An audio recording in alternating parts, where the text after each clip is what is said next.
Ok, piratas, ¿cómo están? Estamos por fin de regreso después de aproximadamente 2 meses que no pudimos grabar. Parte fue por cuestiones personales, no quiero meterme en detalles, pero sí tuve que estar ocupado, tuve que estar alejado un rato de Twitter. eh, También dejé de dar mentorías un ratito, pero fueron unos 2 meses que sí realmente no tenía tiempo para darle prioridad al podcast. Y sucedieron muchas cosas, pero ya estamos de regreso. Esperamos poder terminar la temporada en otros 3 episodios más. Eh, pues esto es Pirate Dev Radio, que hablamos de desarrollo de software. Como siempre, soy Miguel Enríquez y conmigo está Gerardo García. Hola Gerardo, ¿cómo andas? Muy bien, muchas gracias. También aquí echándole ganas. Creo que cuando también yo tuve poca disponibilidad, creo que coincidió que los dos teníamos baja disponibilidad en estos meses pasados. Y pues bueno, vamos aquí a recuperar terreno y como siempre un gusto estar aquí con los escuchas. Sí, claro que sí, como siempre. Piratas, pues la bitácora del capitán, anuncios. Bueno, primero un anuncio. Estuve en un panel de Java México. Principalmente hablamos de cómo migrar de versiones viejitas de Java, en este caso Java 8, cómo escapar de ellas. Pero también hablamos un poco de cómo ser un mejor desarrollador. Entonces ya está en el canal de Java México la grabación. Y les agradecía mucho si fueran a verla y pues, a promover la comunidad de Java México aquí. Es de las comunidades que más me gustan. Y como les mencionaba, creo que al principio de cuando creamos el podcast, en parte este podcast existe porque varios miembros de la comunidad de Java México tienen sus propios podcasts. Entonces yo recomiendo mucho ese canal. Y otro anuncio es que las mentorías ya las voy a resumir. En este caso, las mentorías van a ser los viernes por la tarde, porque muchas personas me dijeron que se les complicaba en la mañana, pero es todo de mi parte al menos. La bitácora del capitán. Gerardo, ¿quieres agregar algo? Sí, esta vez yo también traigo un anuncio. También en estos días pasados me invitaron, una amiga mía, Eva Jorges, me Ujú. invitó como moderador de un panel en DockerCon. El evento se hizo virtual, todavía por COVID, Ey. y tuvimos un segmento como de 45 minutos dentro del programa principal para hablar de complejidad de software, que es un tema bastante conocido aquí, inclusive en el podcast. Y bueno, ahí también en el mapa del tesoro les voy a dejar el link por si gustan ir a darle una escuchada también. Se puso interesante, digo, platicamos de complejidad del software desde diferentes ángulos, inclusive como Oh. de eh, machine learning y desarrollo de software y no sé, que telemetría, un montón de cosas. Entonces estuvo interesante por Muy si lo bien. quieren ver. Vientos, vientos, les dejamos los links de todo esto en las notas del show, pero también lo vamos a poner ahí en el mapa del tesoro por les interesa Ah, hablando del mapa del tesoro, si son gustosos, suscríbanse, es el newsletter que tenemos.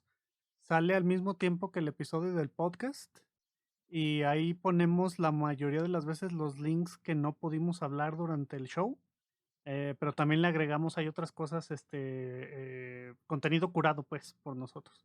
Entonces, pueden encontrarlo ahí en la página de paredoradio.tech, ahí pueden encontrar el link al mapa del tesoro.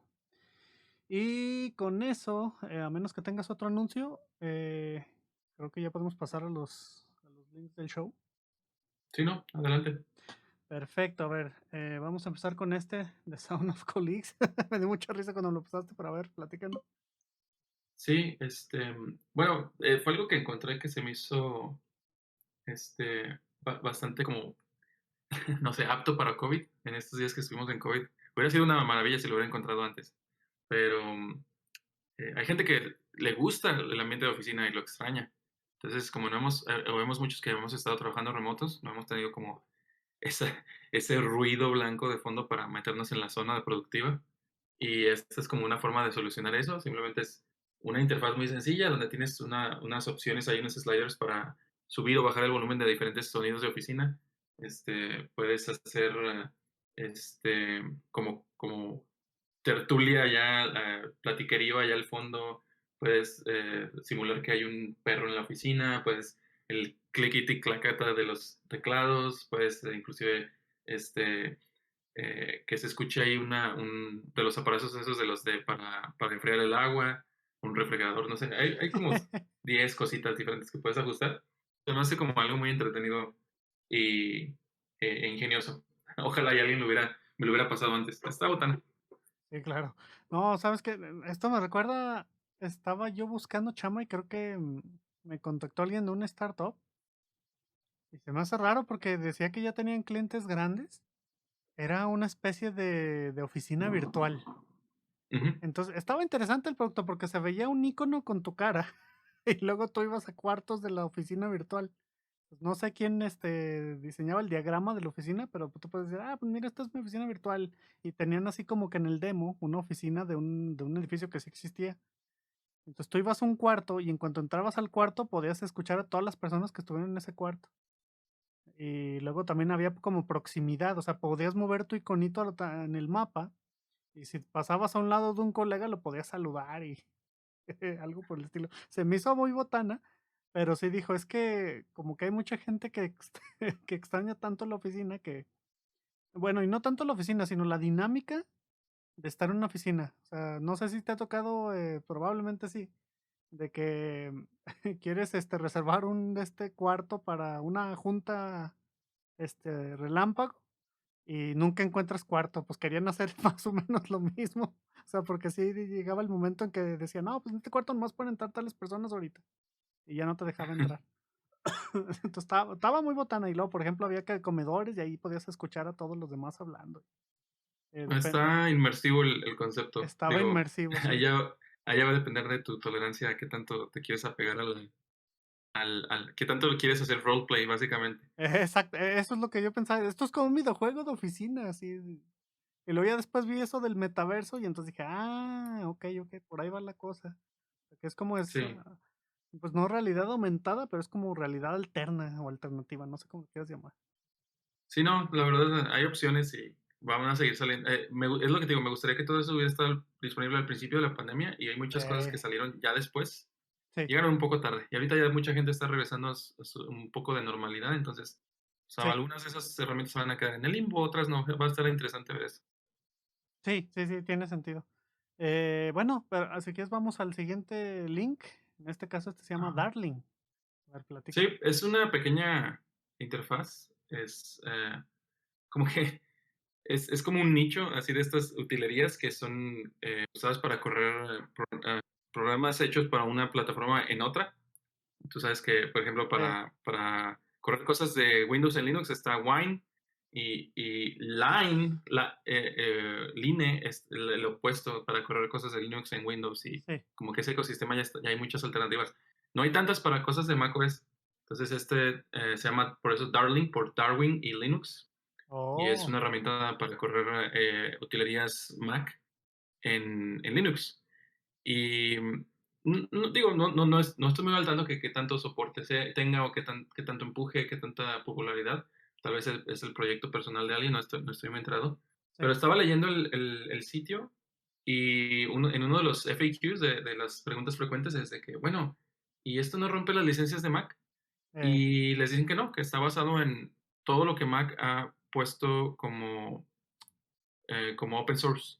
Y ahí fue donde sí, ¿verdad? algo no me cuadró muy bien, digo, porque que yo sepa o que yo haya sabido antes, Apple nunca ha contribuido nada open source Eh, y mucho menos algo core así de su business core, que en este caso vendría siendo sistema operativo.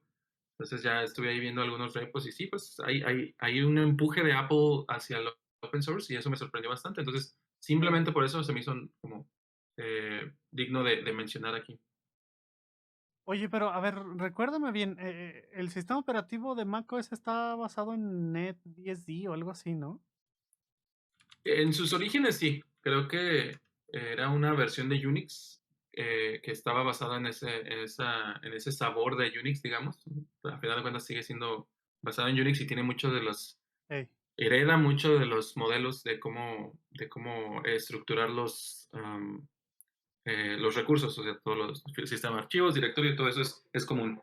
pero a final de cuentas ya no es lo mismo, ya no es compatible, siguió evolucionando hacia su propia, identidad de sistema operativo. Sí, No sé si tú hayas tenido una Mac y todo el manejo del administrativo, es el sistema de distribución de archivos para los binarios y sí, los sí, de paquetes PKG y todo ese rollo es completamente propietario de Apple. de Apple, okey, sí, sí. Bueno, o sea, yo tenía entendido que estaba basado en un Unix-like.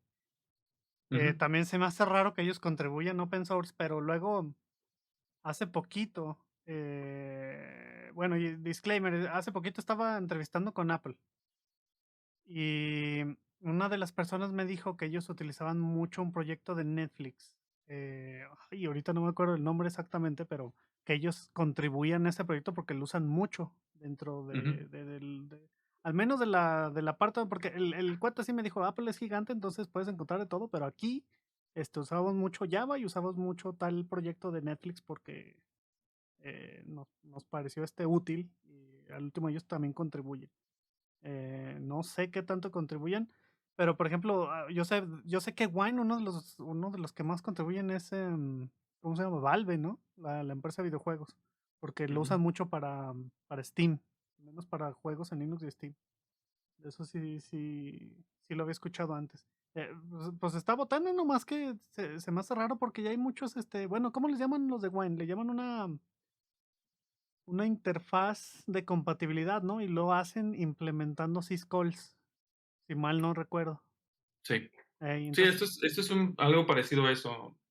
Bueno, está dentro de este mismo ecosistema de librerías. ujú, No sé, supongo que también me gusta traerlo a cuento porque me causa algo de nostalgia. Mi, en algún momento cuando tenía mi setup inicial con mi primera desktop, mi objetivo era hacer como un OSception, donde ey, tenía corriendo Linux con Windows, y el Windows estaba ejecutando aplicaciones Linux a través de una de estas interfaces del INE. Y al revés, también tuve un Windows ejecutando Linux, ejecutando Windows. Era completamente inútil, pero bastante divertido. Sí, sí te creo. Bueno, bueno, pues le voy a echar un ojo porque sí me interesa un poco de compatibilidad, porque sí hay muchas cosas que utilizan Linux, que quisiera antes usaba mucho Nixos como package manager, pero bueno, no quiero hablar ahorita de Nixos porque es un tema enorme, pero después de un rato dejaron de soportar Mac por algunas cosas. Y sí, sí, a veces sí necesitaba una capa de compatibilidad, al menos con binarios. Ujú. Creo que en el podcast anterior hablamos de compatibilidad de binarios y cómo es un infierno, pero sí, le voy a echar un ojo. A ver, vamos al que sigue. Ah, sí, este está bueno. A ver, Sí, falsedades que los programas... es un Sí, artículo pequeñito y es nada más una persona diciendo algo que crees que es súper sencillo, no lo es. ahí, Y en este caso está hablando de cómo el software, los paquetes o las aplicaciones que a veces se crean, tratan de hacer ingestión de datos de nombres personales. ahí, Tú te llamas Miguel, yo me llamo Gerardo y nuestros apellidos y todo eso. sí, Las utilidades que tratan de hacer eso son muy simplistas y son muy sesgadas, claro. sobre todo sesgadas en cuanto a las formas de escribir nombres y las convenciones que se usan en el mundo angloparlante. Ajá, Este, y creo que a todos nos ha pasado, si estás haciendo desarrollo de software con empresas que tienen presencia americana, te metes bueno, te dan de alta en su sistema Kerberos o su sistema LDAP o lo que sea, sí, y en los detalles del nombre te lo ponen como first name, last name, sí, y no encaja con el modelo que usamos en México o en otras partes de Latinoamérica, donde tú no sí, tienes first name y last name, tú tienes nombre, segundo nombre, apellido paterno y apellido materno. O sea, claro, claro. no es completamente diferente, pero es incompatible. Ey, Entonces, no falta la historia donde sí, pues sí, de alta mi nombre y, por ejemplo, yo soy Gerardo García Méndez. Entonces, en muchos sistemas acá en Estados Unidos, en realidad ellos piensan que soy Gerardo Méndez, porque piensan que García es el middle name. sí, sí, sí, Y sí, está incorrecto. Digo, hasta ahorita no me ha causado problemas de ningún tipo, pero sí puedo ver una situación en la que a alguien le cause un problema porque confundan su identidad algún paquete que les tenga que llegar no les va a llegar o alguna llamada importante. Es importante tener este tipo de consideraciones. Y esta persona aquí simplemente dice, si tú piensas que ya consideraste todo, pum, tómala. Aquí 40 cosas que tienes que considerar y estoy casi seguro que de esas tal vez consideraste 4 o 5. Entonces Sí. está, sí, me gustó como su forma de abordar el tema muy concisa, muy atinada. Sí, no, no manches, o sea, esto es un ejemplo, creo que la primera vez que escuché no sé si era este artículo, pero era algo similar. Em, y lo pongo de ejemplo cuando hablo de feature flags. Obviamente, pues, hablamos de software y el software es orgánico, ¿verdad? Entonces, tú tienes que ir evolucionando tu software conforme a veces ves errores de lógica. Uno, por ejemplo, este error de lógica es muy común y yo siempre lo mencionaba cuando tienes que hacer cambios en bases de datos que sean retrocompatibles. Porque así como tú dices, o sea, la primera vez que yo me imagino que codifiqué un sistema, de seguro le puse nombre, apellido materno, paterno, eh, primer nombre y segundo nombre, ¿no? ¿O cómo le decimos acá el segundo nombre Pues sí, en primer nombre y segundo nombre y a veces hasta tercero. a veces hasta tercero, exactamente. Entonces, eso está muy céntrico a mi cultura.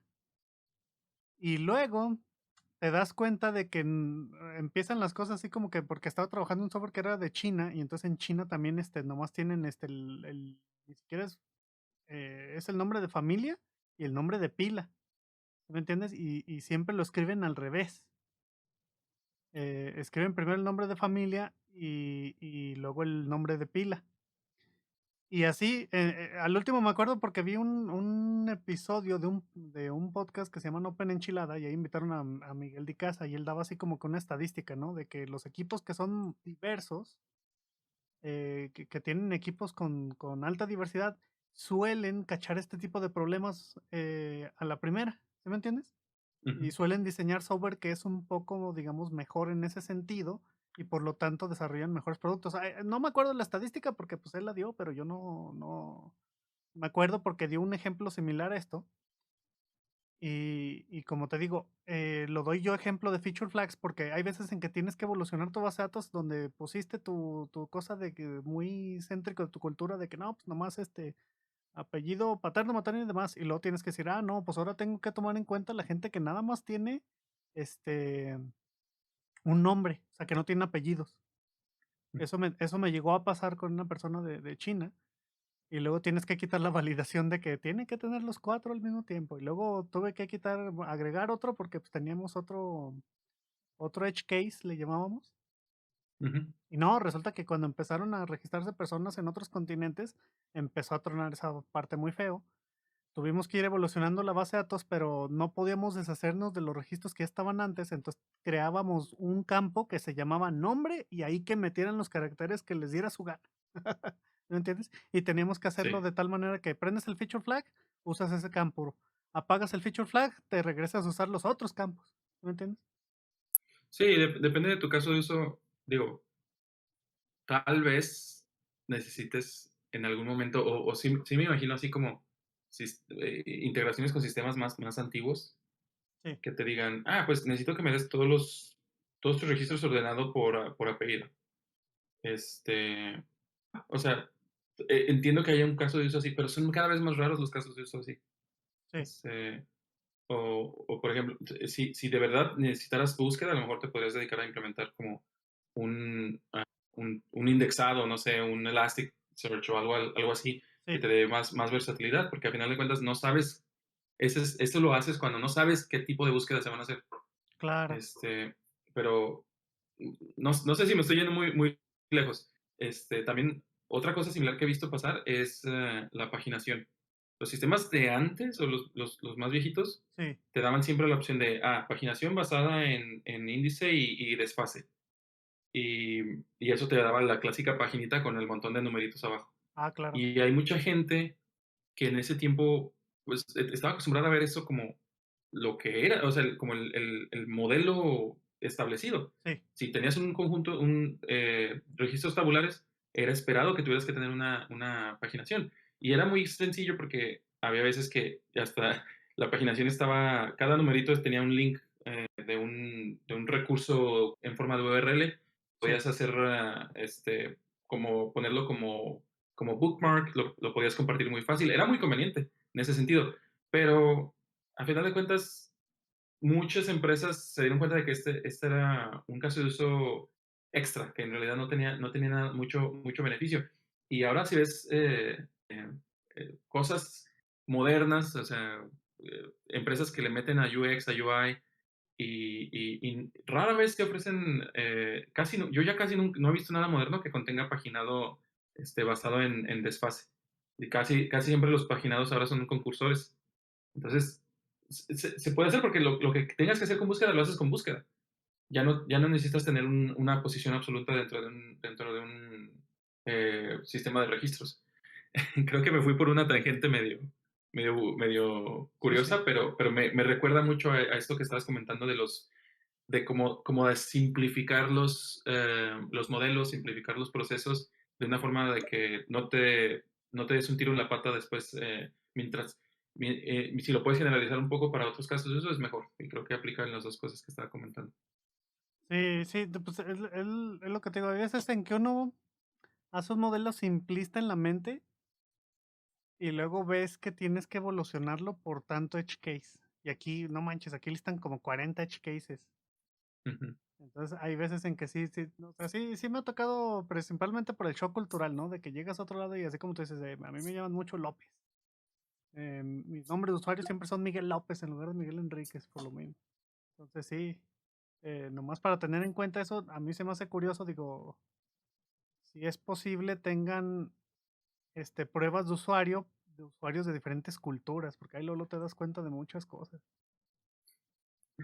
Y como pequeña, digo, ya que estamos en ese tema, no Sí. sé si algún día tendremos otra vez oportunidad de tocarlo, así es que voy a aprovechar para echar mi minuto de veneno.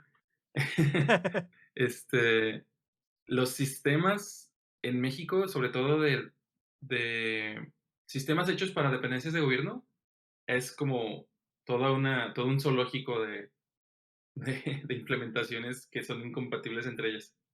Y lo sé porque conozco gente que trabaja en ese tipo de sistemas y batallan mucho porque les piden, por ejemplo, nombre, apellido materno y apellido paterno, y luego se topan con un sistema que los tiene como primer apellido y segundo apellido, e inclusive los nombres de los campos, siendo incompatibles, hacen que no sea fácil hacer integraciones. Oh, sí. O, o por ejemplo, también, por ejemplo, mi esposa trabaja con em, flujos de usuario de reportes hacia el gobierno.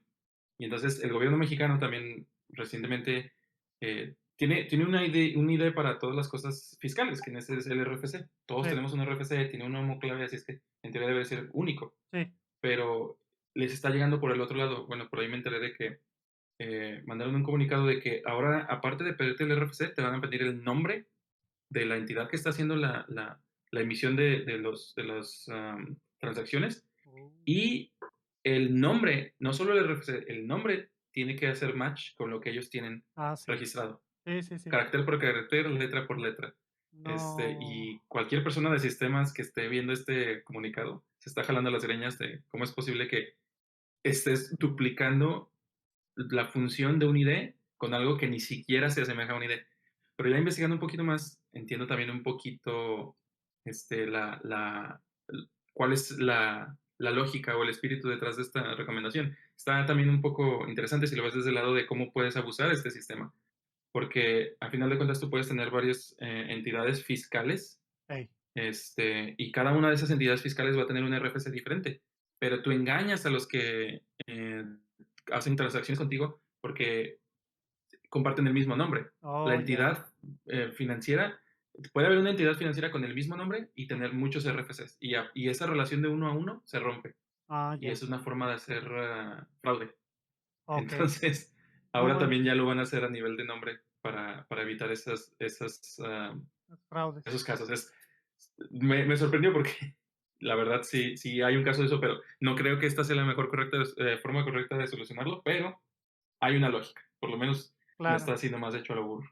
Sí, no, y el problema con eso es que después tomas estas decisiones y tienes que, mantenerlas. O sea, como siempre hablamos así de retrocompatibilidad, si pones esos IDs, después migrar es bien difícil, entonces tienes que respetarlos hasta que se acabe el tiempo, porque, pues sí, sí, sí, sí, sí te entiendo. Sí, No, no, y tiene que ver con esto también, con lo de los nombres, sí, porque al final de cuentas también las empresas tienen, identidades que se pueden confundir, se pueden suplantar.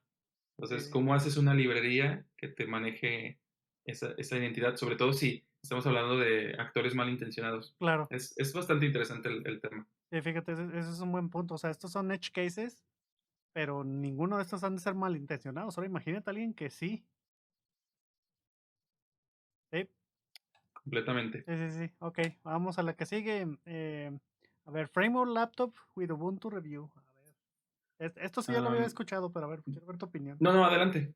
Mira, yo entiendo que Framework es una compañía que empezó a prototipar laptops que son modulares completamente. Y había escuchado de cosas modulares, ¿no? En el pasado. Celulares modulares que les podías poner una pila más grande, una pila más chiquita.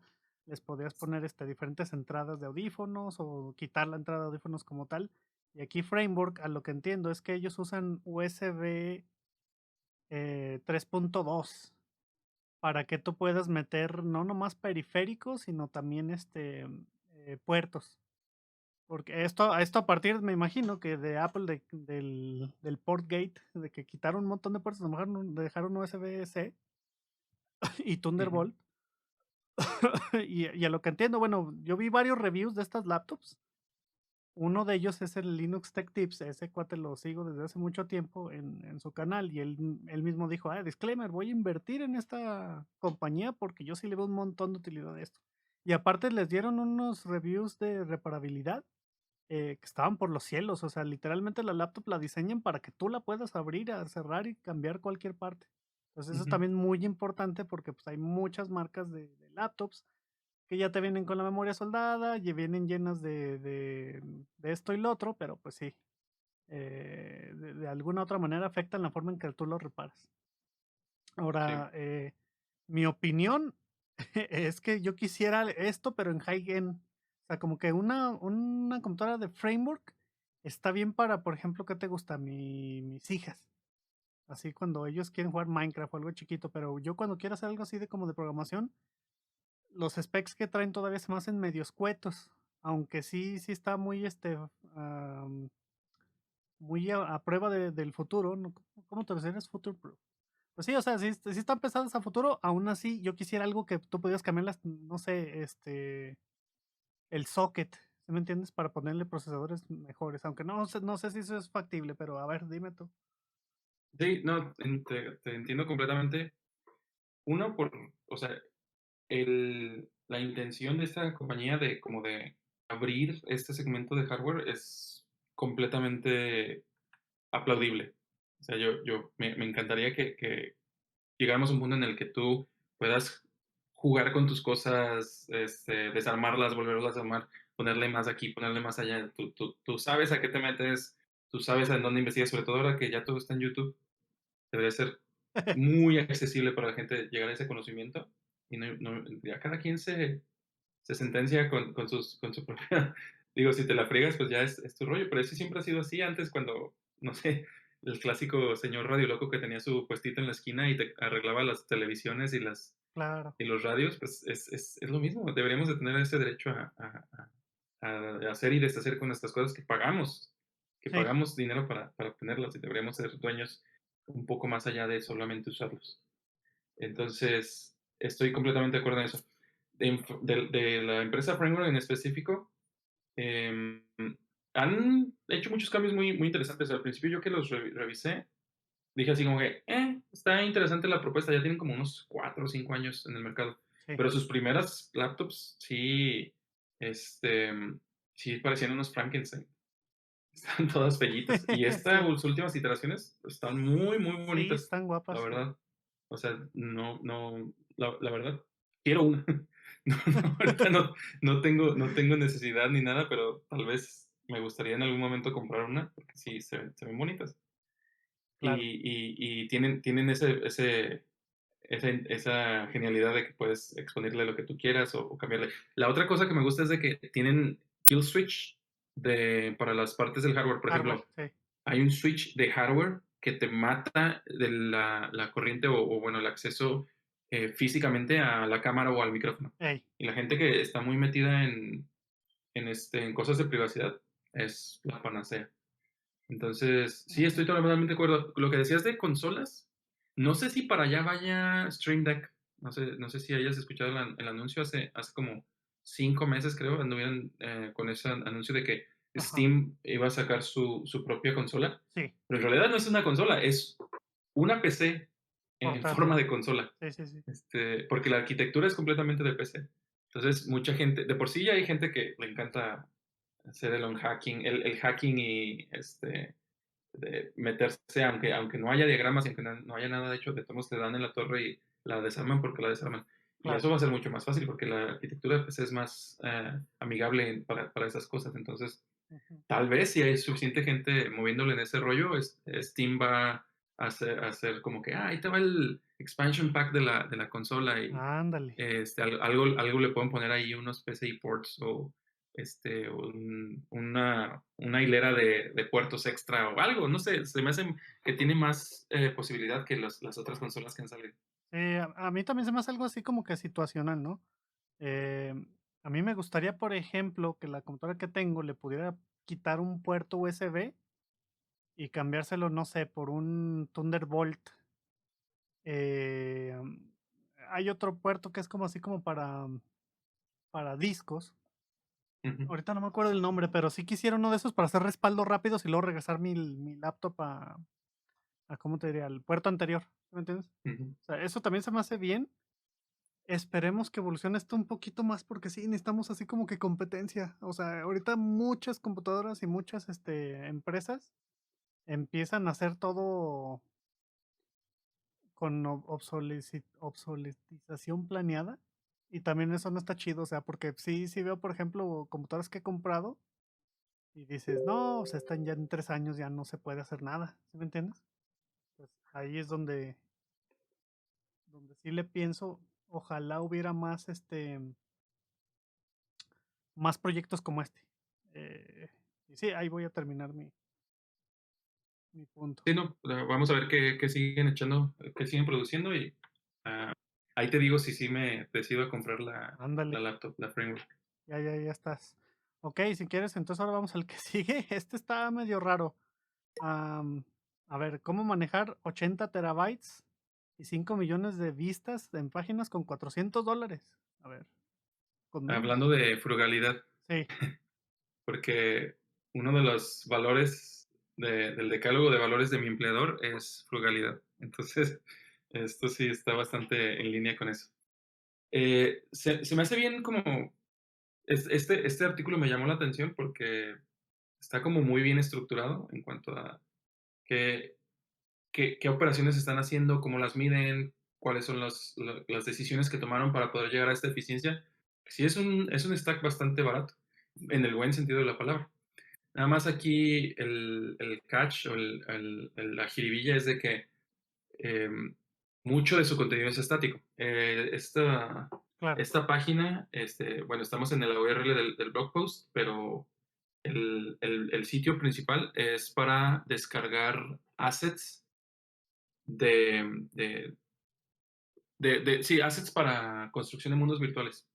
Tienen como, eh, tienen como archivos que puedes descargar y meter en tus mundos virtuales y todo eso. Entonces, tiene bastante tráfico. sí, 5 millones, estaba haciendo las cuentas hace rato, así como dicen de back of the envelope. Y pues estamos hablando como en promedio unas dos llamadas por segundo.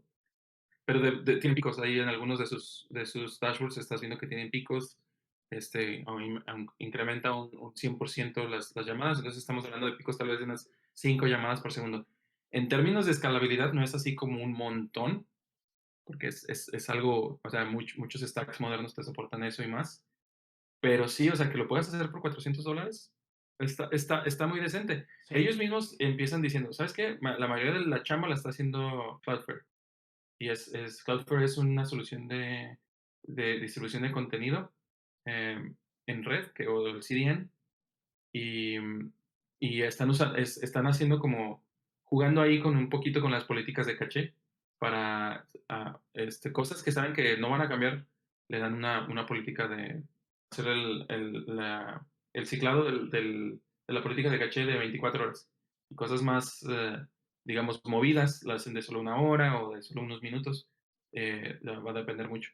Pero, pero sí, eh, me agrada como el acercamiento que le hacen y como que es muy ilustrativo. Y Cloudflare es uno de los 3 o 4 empresas que, sostienen mucho de los servicios de Internet modernos. Hace poco hubo un evento, un incidente en Cloudflare donde se les cayeron unas cosas, y sí, una tercera parte de los servicios de Internet se cayó con Cloudflare. Entonces sí, son de esas que a lo mejor no escuchas mencionar mucho, pero están ahí, son de las que siguen moviendo el Internet. Sí, sí, sí, te entiendo. Sí, a mí también me tocó ver ese incidente. A mí, en mi caso no cayó nada, pero sí varios colegas decían, no, pues ahora no podemos trabajar porque Cloudflare está abajo. Lo cual se me hace chistoso porque luego pasa con Amazon, AWS está abajo y se cae la mitad del internet. Con Azure nunca he Sí, visto eso, pero lo que sí he visto, y hasta mi jefa lo decía en ese tiempo, mi jefa decía, bueno, es que ahorita desgraciadamente Amazon es tan omnipresente que aunque tú no estés en su nube, si alguno de sus servicios se cae, probablemente tu servicio también se caiga. Y nos pasó con algo así, creo que Twilio. Twilio corre sobre AWS, si mal no recuerdo. ajá, Twilio se cayó junto con AWS y nosotros estábamos en Azure y nos vino afectando. Entonces lo que mi jefa decía es, ya hay muchas personas que son multicloud sin saberlo. O quieras o no quieras, ya eres multicloud. Aunque tú estés nada más en Google o nada más estés en Azure, ya eres multicloud de una u otra manera. sí, sí, no, Ahora, me queda completamente claro que sí, es, la acción de unos te puede terminar afectando, sí, y te das cuenta como de que el cuello de botella está como ahí entre 3 y 4 empresas nada más. Entonces, sí.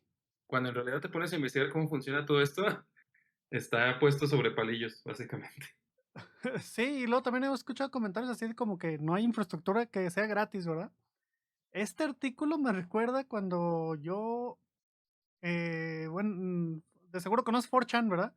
Antes de que Claro, vendieran 4chan a la persona, creo que es un japonés ahorita, antes de que se lo vendieran él, 4chan no tenía, o era mantenido por unas 3 o 4 personas y siempre estaban tratando de ahorrar dinero. Y me acuerdo que optimizaban todo, así, todo, todo, todo, porque ellos tenían un presupuesto así bajísimo y decían, no, empezaron a utilizar URLs, donde decían, mira, si cambio esta URL y le pongo 10 caracteres más, eso se refleja en más ancho de banda para mí y eso se refleja, o sea, cuando tienes visitas de millones de personas, eso se refleja en tantos miles de dólares. Y entonces escogían URLs bien cortitas, escogían dominios bien cortitos. Por eso es que también utilizan así, pues en 4chan los foros tienen una sola letra. Todo ese tipo de cosas lo hacían para ahorrar dinero, ¿sí me ajá. entiendes? Sí, Esa fue de qué las primeras interesante. instancias. Porque sí, en algún momento yo me pregunté, bueno, ¿por qué el board de imágenes se llama B? O, por ejemplo, el de política, Pol. Ey, exacto. Y siempre me preguntaba así como que, bueno, podrían tener nombres más descriptivos. ¿Cuál es el rollo Claro. aquí? Pero ahora que lo dices, tiene mucho sentido. Sí, la lógica era de que él decía, no, mira, imagínate que agarramos un nombre de 15 letras, ahora imagínate esas 15 letras y multiplícalas, van a ser en bytes, multiplícalas por tantos millones de requests por mes, y eso es lo que genera de ancho de banda, y eso es lo que tengo que pagar por cada letra. O sea, no, optimizaban Sí, todo ridículamente. O sea, algo así sí. me imagino que hicieron aquí con este artículo. O sea, son formas muy ingeniosas de optimizar. Eso canique. Sí.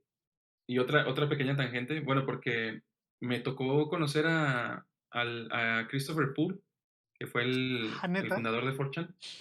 Y sí, o sea, prácticas de ingeniería y de hacer cosas súper eficientes, o sea, se hizo famoso por eso. Y claro. eventualmente terminó trabajando en Google. Sí. Y yo tenía un amigo en Google que lo conocía, de que, sí, sí conozco a Pool, es famosillo aquí, y a veces lo veían comer y dijo: "Si quieres un día te invito aquí a la oficina para que lo conozcas".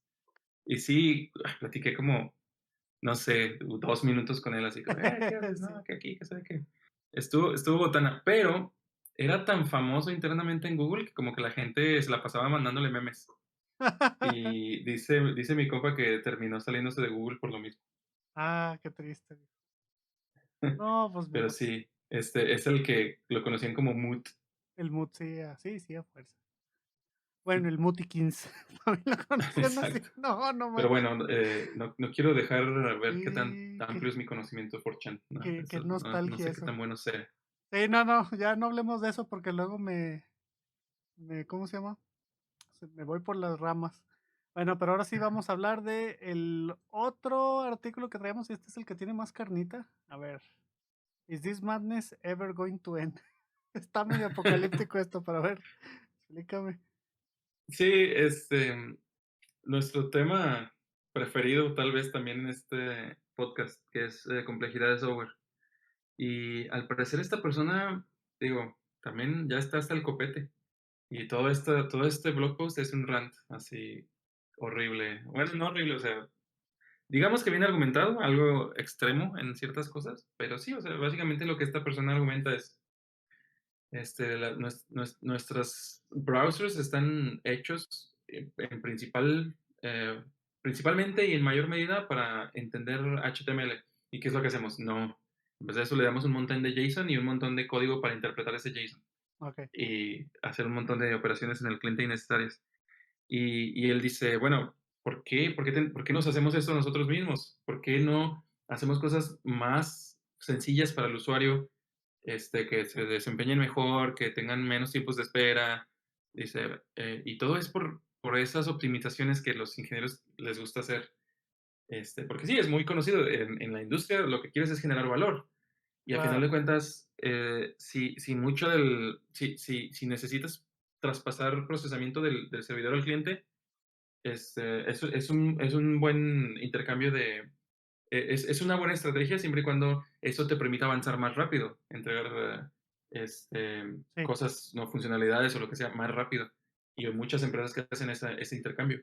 Pero creo que hay un espectro ahí, ¿no? Ya hemos hablado de esto muchas veces.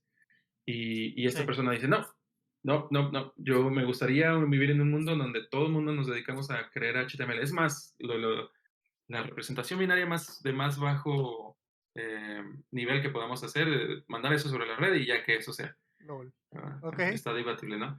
Pero, o bueno, digamos, esa primera pieza, no sé si tengas algún comentario al ay, respecto, que te sí, digo, esto es un refrito aquí. sí. Mira, estábamos hablando creo que de esto en el panel de Llama México, pero siempre preguntan, oye, ¿por qué no actualizamos software?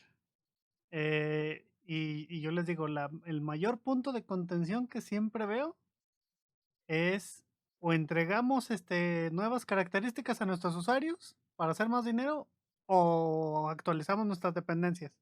¿Tú cuál crees que tu gerente, tu manager te va a decir? Pues te va a decir que las características que le dan valor al usuario. Exacto. Entonces, siempre me ha tocado que de alguna u otra manera este tipo de detalles al usuario no le importan y por lo tanto son invisibles para él y hasta cierto punto tampoco le importan a la mayoría de los managers, ¿me entiendes?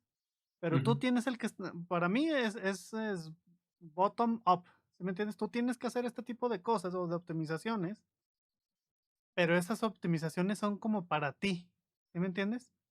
Realmente los usuarios, pues así como el clásico, al usuario no le importa si programaste en PHP o lo programaste en JavaScript o lo demás. O sea, sí, al usuario no le importa, pero eso es calidad para mí. Y al último, ujú, la calidad afecta el desempeño que tengo en mi trabajo y demás. Entonces, sí. se me hace similar ¿cómo se llama? Argumento de que no, tenemos que ir hasta el más bajo nivel. O sea, sí, claro que sí, pero pues imagínate, vas a estar más entretenido en cosas técnicas que en cosas de negocio. Ujú. Y hasta Sí, cierto punto, igual, ya nomás para terminar este pequeño punto, hasta cierto punto sí, sí tienen razón, pero no creo que en la mayoría de los casos y bajo el bajo diferentes contextos, esta sea una realidad. No sé qué piensas tú. sí, no, yo pienso que tiene un punto aquí, pero los extremos nunca son buenos. Al final de cuentas, si te Claro, vas al extremo y haces las cosas más eficientes de que ninguno de tus usuarios va a darse cuenta si tardó 20 milisegundos o 100 milisegundos, bueno, es algo, es esfuerzo que no tiene es asimétrico, no hay un retorno de inversión en cuanto a valor que se está agregando sí, sí, equivalente. Ahora, si tienes un sitio web que se está tardando 1 segundo y medio, 3 segundos, 5 segundos en cargar, ahí sí vale la pena invertir porque eh, una diferencia de milisegundos va a pasar sin notarse, pero una diferencia de segundos es muy notable. En donde estoy trabajando ahorita, ya tiene mucho tiempo que hicimos eso, pero sí era como de que empezamos a monitorear cuánto tiempo le tomaba a las personas cargar nuestro sitio y el percentil del 90, 90, 95, 99 percentil estaban tardándose entre 12 y 15 segundos. Eso sí era inaceptable. claro. Okey, okey. Entonces, pero está de ese lado de la experiencia de usuario. Y luego hay mucha gente que dice, bueno, entonces, ¿por qué haces refactors? No, no debería haber refactors si sigues esta lógica. No, sí, sí hay refactors porque Sí, la carga operacional, a final de cuentas, también afecta la experiencia de usuario en el sentido de que si tienes mucha carga operacional, no te puedes concentrar en entregar más valor al usuario. Entonces también tienes que hacer como un house cleaning de decir, bueno, ¿cuáles son mis puntos ineficientes para poder liberar recursos, para poder hacer más? No, no, no lo haces nomás porque sea lo bonito o lo elegante. Lo haces porque eso te va a liberar recursos en el futuro para poder seguir implementando cosas. Esa es la realidad. sí, mira, y ahí tienes un punto, o sea, tienes que tener objetivos y métricas de lo que quieres hacer. Hablando, digamos que de cargas decrecientes, bueno, más bien de rendimientos, ¿cómo traducirías eso? Sí, pues rendimientos, decrecientes, diminishing returns. O sea, sí, si tu página se carga en 15 segundos, obviamente que eso hace que el usuario, cambie su foco de atención y se va de tu página y pierdes dinero, digamos. Ujú. Pero si tu página se carga en 500 milisegundos y tú lo mejoraste a 200, es un rendimiento decreciente. O sea, no importa realmente porque la diferencia es tan poca y está en el percentil más alto que realmente Ujú. no estás mejorando nada la experiencia del usuario, nada, para el usuario es indistinguible, pues. Sí. Pero tienes que Y tener sí, sí, adelante. perdón por interrumpir, y se me hace muy contrastante porque usualmente pasar de hay algún tipo, no sé, un número definido de cambios que puedes hacer, que te pueden mandar de cargar las cosas en 15 segundos a, no sé, 2 3 segundos. Estamos hablando de que mejoras la situación un 80% y generalmente es unos no siempre, ¿verdad? Pero son uno que otro fix que puedes hacer y te va a dar un montón de valor hacer esos fixes. Sí, Y es exprimir estos últimos, pasar de 500 milisegundos a 200 milisegundos, en realidad es mucho más complejo y más difícil. Probablemente eso sí te va a requerir un refactor completo. sí, Entonces, se me hace interesante cómo los incentivos están inversos. sí, una reescritura. O sea, o sea, hay un montón de ejemplos en la industria y tenemos un montón como de principios alrededor de este concepto. O sea, rendimientos decrecientes, diminishing returns. Y también está la regla del 80-20, así como tú dices, el 80% de los rendimientos te lo da el 20% del trabajo. O sea, Ujú, haces un refactoring que te dé un 80% mejora y ya con eso le atinaste al clavo. Y, por ejemplo, yo ahorita estoy metido en un montón de temas de Productivity Engineering y básicamente se trata de eso. O sea, por ejemplo, vemos que nuestros desarrolladores se tardan más tiempo, por ejemplo, escribiendo pruebas. Entonces, las ujú. pruebas también tienen rendimientos decrecientes. A lo mejor con 80% de cobertura de tu código, tacleas la mayoría de los bugs que te pueden pasar. Lo demás ya son edge cases, casos particulares, pues. O sea, hay un montón de ejemplos de este concepto. Y en Productivity Engineering lo que queremos hacer es que el 80% del tiempo te estés preocupando por cosas del negocio y el 20% sean por cosas de la plataforma en donde estás trabajando. Pero eso implica que nosotros tenemos que hacer optimizaciones que se puedan aplicar al 80% del software que está corriendo en la plataforma. O sea, nunca le puedes tirar al 100 porque imagínate tener una solución que le pegue al 100% de los casos, gastarías muchísimos recursos de ingeniería. Pero con Sí, el 80% te estás ahorrando una lanotota, ¿sí me entiendes? Hay muchos ejemplos de esto, de esos sí estoy seguro. Aunque la parte que el cuate aquí ya es donde se va, como tú dices, al extremo, es de que no, tenemos que inventar un protocolo binario que podamos mandar a los browsers y que ellos lo interpreten y así ya no nos estamos ahorrando las cosas. ¿Sí me entiendes? No, ahí sí ya se me hace este demasiado gasto. Y entonces es como tu trabajo como ingeniero entender cuándo ya es suficiente. ¿Sí me entiendes? O cuál es el sí, balance perfecto que tienes que hacer de las cosas. Ahora, tú me dijiste que este te llevó a otro, a otro, artículo. sí. Em, Este, a ver, dime. de hecho, está ahí abajo, si te sigues, como que, Ey, como hay como 2 o 3 updates porque la gente le empezó a echar como que su tierra. sí, No, y le contesto a este y luego le contesto a aquel. Y luego dice, ah, bueno, y aquí tengo otra información relevante. No, no estoy muy seguro cómo estas dos piezas se relacionan, sí, pero habla, me imagino que es por eso. Hay un link ahí en un artículo de The Verge. sí, Está algo engañoso porque el título del artículo se llama File Not Found. Y tú piensas que a lo mejor llegaste a una página de que no encontraste el recurso, pero en realidad así se llama el artículo. claro. Sí, sí, sí. Me Este, fui con la finta. y es una persona que está relatando cómo en la academia actualmente, personas que están dando clases de computer science y de desarrollo de software y cosas así, están completamente sorprendidos, bueno, los agarraron por sorpresa del hecho de que las nuevas generaciones no tienen muy buenos fundamentos de modelos de computación, no tienen buenas intuiciones. Y eso incluye cosas como decir, ah, bueno, vamos a abrir un archivo. Ok, ¿qué es un archivo? ¿Qué es un directorio? ¿Qué es un file system? ¿Qué es un proceso? ¿Qué es un proceso?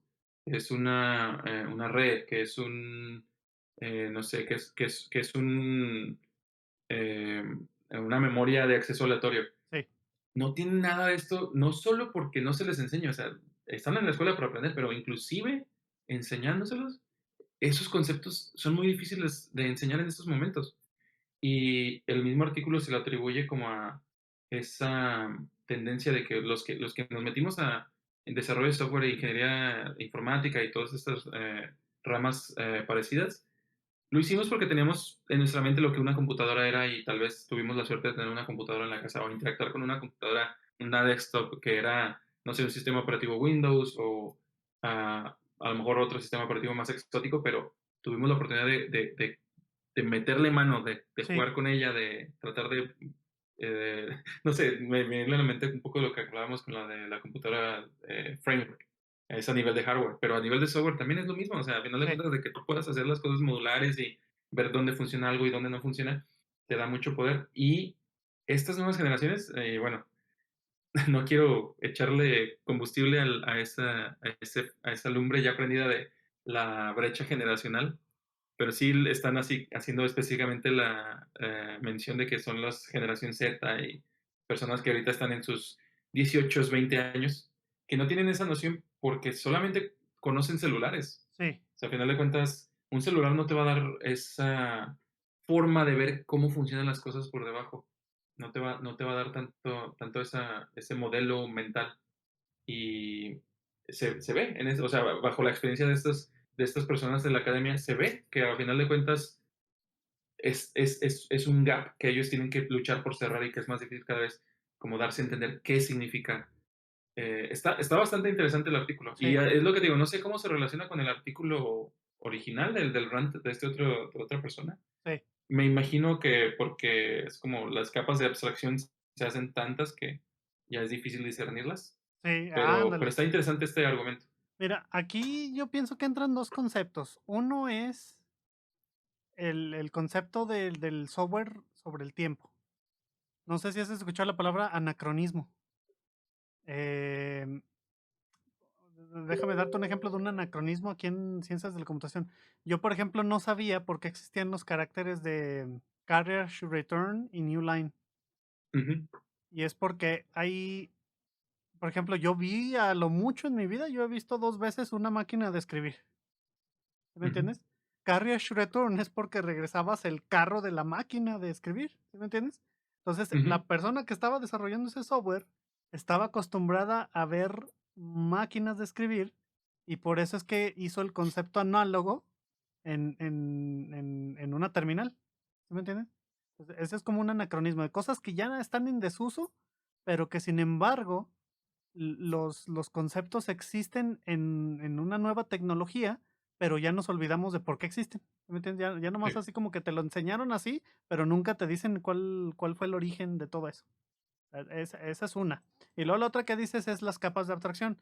Estaba hablando hace poco con varios ingenieros, porque estaba tratando así como que de escribir un pequeño artículo y a mí se me hizo muy curioso que yo trabajé en 2 equipos distintos y unos ingenieros estaban muy acostumbrados a tener una plataforma de software y en cuanto les dije: "Vamos a hacer una plataforma de software", pues casi, pegaron el grito en el cielo y dijeron: "Sí, estamos bien contentos".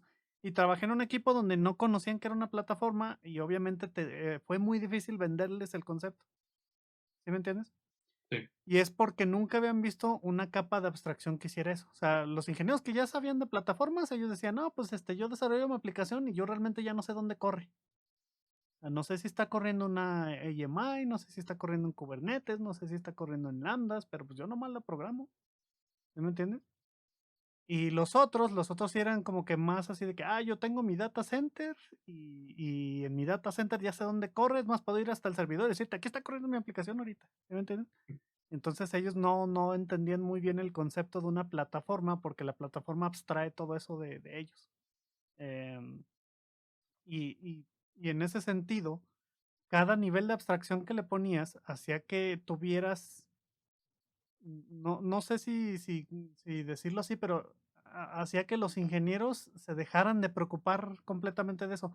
En la presentación que estaba preparando sobre Productive Engineering, yo ponía eso. O sea, es una forma de quitarte la carga cognitiva, de saber dónde tiene que correr tu aplicación, de saber cómo puedes, todas las cosas que DevOps te empuja, ¿no? Ujú. Este, tienes que saber de ciberseguridad, tienes que saber de CI/CD, tienes que saber de métricas, tienes que saber de esto y lo otro, y todas eran cosas que no te preocupaban tanto antes. ¿Sí me entiendes? No sé si Sí. tienes un comentario, está ahí. Sí, sí, no, sí estoy de acuerdo en que las capas de abstracción nos ayudan a quitar esa carga cognitiva, pero entonces llega el momento en el que algo truena en una de esas capas, ahí está el Exacto. sándwich. Sí, sí, sí. Tú estás acostumbrado nomás a ver el pan y lo que está tronando es el jamón. No sé si esta analogía va para Sí, sí. dar para algo, pero bueno. Entonces, ahí es donde te quedas, atrapado, te quedas sin opciones, porque no sabes, no solo que no hay veces que no es que no sepas, eh, moverte en esas capas, a veces no sabes ni cuáles capas son. Sí, Entonces, ese es el riesgo que yo le veo, y estoy de acuerdo que puedes llegar a un nivel de productividad muy alto si te quitas esa carga cognitiva, pero tienes que tener no sé, un manual de operaciones, un botón rojo de emergencia donde digas, ¿sabes qué? sí, Tengo que bajar el recurso de alguien que sí sepa cuáles son los niveles de abstracción y ayudarme a debugar esto. Yo, por ejemplo, un ejemplo muy presente que tengo, y eso al principio de mi carrera, este, yo no me quedaba muy claro exactamente cómo estaba la infraestructura en Softec, porque nosotros éramos, sí, ayudábamos a- hacíamos consultoría básicamente sí, para un cliente grande, y ese cliente tenía sus máquinas, en ese rato no eran virtualizadas, no era nube, ellos tenían su data center y nos daban las credenciales, nosotros nos metíamos a las máquinas y instalábamos el software, lo corríamos y te persinas a ver qué pasa. En algún momento hubo un problema de red, de que nuestros load balancers no estaban obteniendo las llamadas, sí. y yo tenía como una idea muy fugaz de dónde está el problema, pero en realidad ni idea de cómo solucionarlo. Yo era ahí nada más alguien que estaba ahí como para ayudar a dar estadísticas de que, sí, el problema empezó a tal hora y así, así como el troubleshooting, digamos. Pero yo no podía hacer nada pues, hasta que no le hablaron a un experto de redes. Sí. Y ahí se me hizo impresionante cómo sacó de que, a ver, tráiganme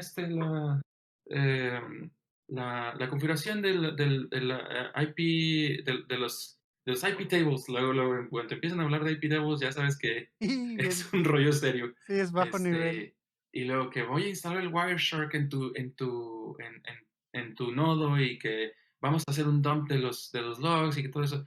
Me quedé anonadado. Y es más que nada eso. O sea, a final de cuentas, eh, yo sabía dónde estaba el problema, pero no era capaz. Pero no importa, porque fui capaz de interfazarme con alguien que sí podía. Y esos eran dos o tres capas nada más. Ahora que ya estamos en la nube, que ya estamos virtualizados, que ya estamos con orquestación, que ya estamos con un montón de cosas. O sea, simplemente el saber todo ese stack es algo que no muchos ingenieros tienen. Sí, yo creo que, y fíjate, ya hay ejemplos de tecnología que se está volviendo obsoleta por lo mismo y tenemos que reescribirla después. Hace poco oí un comentario de que, ¿te acuerdas de la máquina virtual de Java? Sí, no, pues que está escrita en C. Ah, sí, pues ya estamos escribiendo una máquina virtual, hecha en otro lenguaje. ¿Por qué? No, pues porque ya encontramos muy pocos ingenieros que saben C. Y menos ingenieros que saben C y aparte saben esto de máquinas virtuales. Y me quedé de, no, pues sí, sí tiene sentido. O sea, están migrando el desarrollo a una nueva tecnología porque ya no encuentran, así como ese ejemplo también de un programador COBOL que ocupaba en Nueva York, porque su sistema de pagos para pensiones pues, estaba en COBOL y ya no encontraban cómo repararlo. Se me hace un ejemplo similar. Ahora, el detalle es, como el cuate decía, o sea, tenemos que hacerlo bajo nivel para que todo sea súper eficiente y esto y lo demás, pero el detalle es que pierdes mucho tiempo en hacer esas cosas. O sea, por ejemplo, yo he visto Ujú, muchas startups que dicen, no, pues vamos a agarrar Ruby, porque Ruby de volada puedes hacer Ruby on Rails, puedes hacer de volada un sitio web o un sistema rápido, y luego empiezan a tener problemas de escala y dicen, no, pues ahora tenemos que, hay de dos sopas, ¿verdad? O sea, lo hacen como lo hace Facebook y creas, básicamente reemplazas la infraestructura debajo de PHP y creas ujú. infraestructura mucho más eficiente. O reescribes la capa donde estás, o sea, el Ruby on Rails, y la escribes, no sé, en Golang o alguna cosa que sea mucho más rápida. ¿Sí me entiendes? Pues, de eso hay ejemplos enormes en la industria. Entonces, es un problema que obviamente nos afecta a todos, Ujú. pero siempre regreso, por ejemplo, ese libro de Software Engineering de Google que te dice, con el tiempo tú vas a reemplazar todo, vas a reemplazar tanto lo que está abajo como lo que está arriba de tu stack. Entonces, ahí no hay de otra, pero tienes que darle suficiente tiempo. No sé si me voy a entender.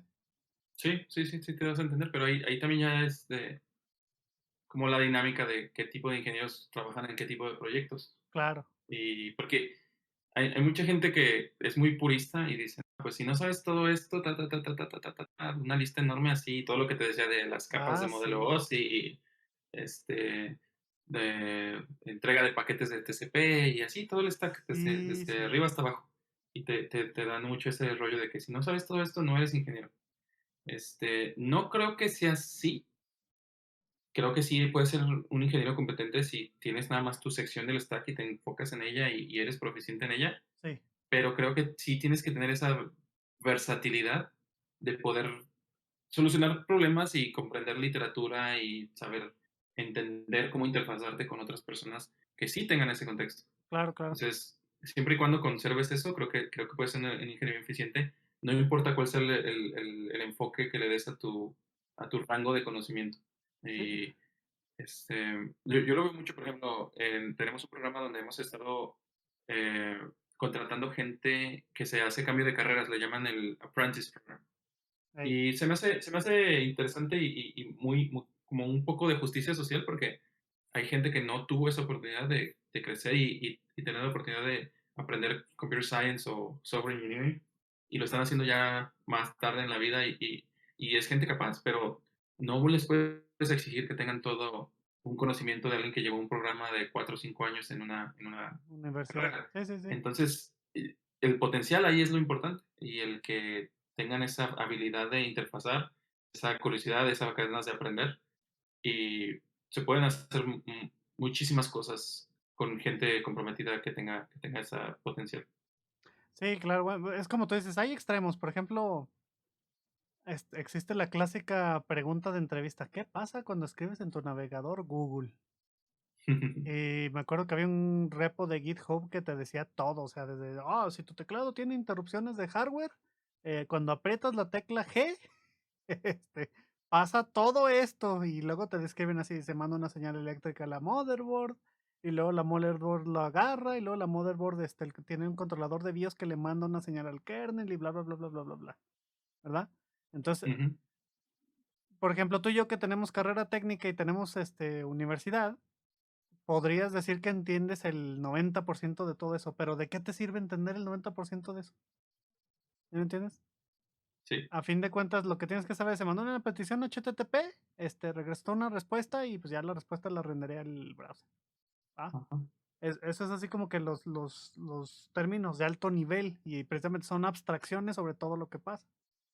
Y luego está la raza que después dice, no, es que a ti te pagan por solucionar problemas, no te pagan por programar, y eso también se me hace el otro extremo. O sea, el Ujú. otro extremo, sí, ok. Este, imagino, porque me ha tocado trabajar gente así, creo que también lo dije en el panel, y no quiero andar mucho en eso, pero sí me ha tocado gente que luego son muy buenos para detectar los problemas, pero a la hora de la implementación se quedan cortos. ¿Sí me entiendes? Sí. ¿Por qué? Porque no saben programar. Y ahí es cuando dices, ese es el otro extremo. Un extremo es, tengo que saberlo todo y programar muy bien, y el otro extremo es, No tengo que saber no nada. tengo que hacer nada y no tengo que programar, ¿sí me entiendes? O sea, ninguno de los dos es útil a fin de cuentas. Uno se te va a tardar mucho en hacer las cosas y el otro nunca las va a terminar. Entonces, los dos son igual de contraproducentes, si me preguntas a mí. A veces es como el metacomentario, ¿no? Hay muchos extremos en este tipo de cosas. Sí, creo que, al principio del episodio te comentaba que no veía como un tema en los artículos que íbamos a revisar hoy, pero creo que ese es el tema. Hay extremos de los 2 lados y, a final Sí. de cuentas, la productividad es mucho también acerca de practicidad. Ah, sí, sí, Entonces, sí. y rara vez vas a encontrar un extremo que sea práctico.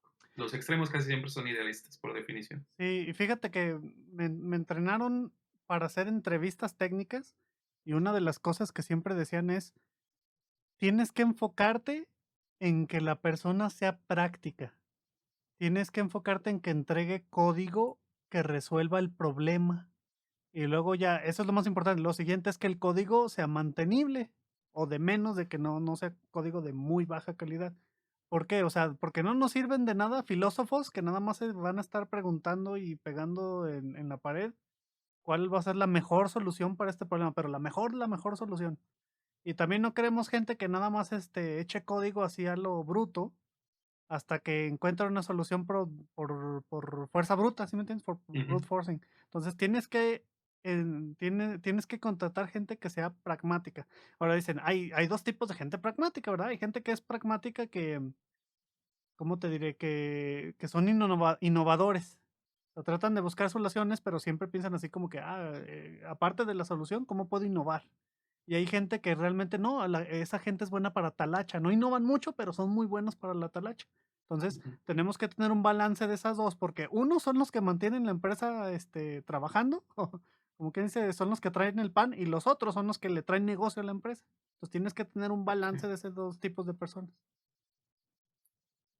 Me recuerda mucho, estaba conversando con alguien que está especializado en Machine Learning, y hay un algoritmo para esto, porque una solución de Machine Learning, pues, se trata de optimizar.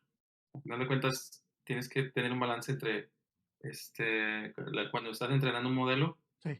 qué tanto ese modelo debe de aventurarse a explorar nuevas formas de solucionar un problema. Y una vez que encuentra una de esas formas, qué tanto debe de utilizar esa misma para solucionar los siguientes data points que se le van a analizar. Entonces, y tiene un nombre, de hecho, ahorita se me escapa. Ese mismo algoritmo dentro de un machine learning, este es un parámetro que puedes ajustar Ah, caray. y el algoritmo te lo codifica. Ujú. Y no es muy diferente de lo que estamos hablando ahorita, y aplicado a personas. Creo que explorar explorar versus aplicar, es como un balance que también que se Ajá, tiene que okey. alcanzar. Eso me gusta para título del podcast. Bueno, pero, yo ya no tengo más puntos de qué hablar, no sé si tú quieres terminar con este tema, ¿alguna Sí, otra no, cosa? no, me late, creo que sí le dimos buena conclusión. Buena talacha. Muy bien, perfecto, pues esto fue Pirate Dev Radio. Muchas gracias a todos los que nos escucharon. Como siempre, yo soy su servidor Miguel Enríquez, conmigo está Gerardo García, y pues levanten su Jolly Roger, nos vemos en el siguiente episodio. Hasta luego, piratas. Bye. Hasta luego.